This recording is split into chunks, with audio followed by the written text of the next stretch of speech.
Hello বন্ধুরা, কেমন আছো তোমরা? আশা করি ভালো আছো। আজকে আমি একটা ভিডিও নিয়ে আসতেছি, সেটা হচ্ছে পেঁপে। পেঁপে গাছের উপকারিতা কি? পেঁপে, আমাদের এই যে পেঁপে গাছে পেঁপে ধরেছে, এই পেঁপের উপকারিতা কি? এই পেঁপে খেলে কি কি হয় সেইটা আজকে বলবো।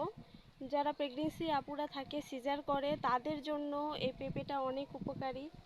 এটা হালকা, আহ, আলুর মতন না, মানে ওজন কম থাকে, রাস শক্ত হয়। পেঁপে খেলে ত্বক, স্কিন ভালো থাকে। পেঁপে খাইলে অনেক ধরনের সুবিধা পাওয়া যায়। যেরকম ধরেন আপনারা কাঁচা পেঁপে যদি আমরা খেতে পারি, তাহলে কাঁচা পেঁপে আপনার রাস শক্ত করে, যেটা গ্রাম্য ভাষায় বলে, যদি কেউ কোনো কিছু করে বা করে, রাস শক্ত করে, কেউ কোনো কিছু করতে পারে না সহজে। আর পাকা পেঁপে খাওয়া ত্বকের জন্য অনেক ভালো সুবিধা।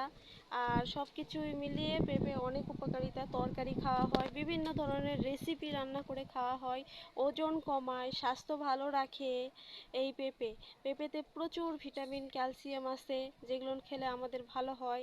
অনেক রোগ প্রতিরোধ করার ক্ষমতা রাখে এই পেঁপে। এটা হচ্ছে আমাদের পেঁপের গাছ। এই যে পেঁপে ধরেছে, বড় হলে অবশ্যই আপনাদেরকে আমি দেখাবো।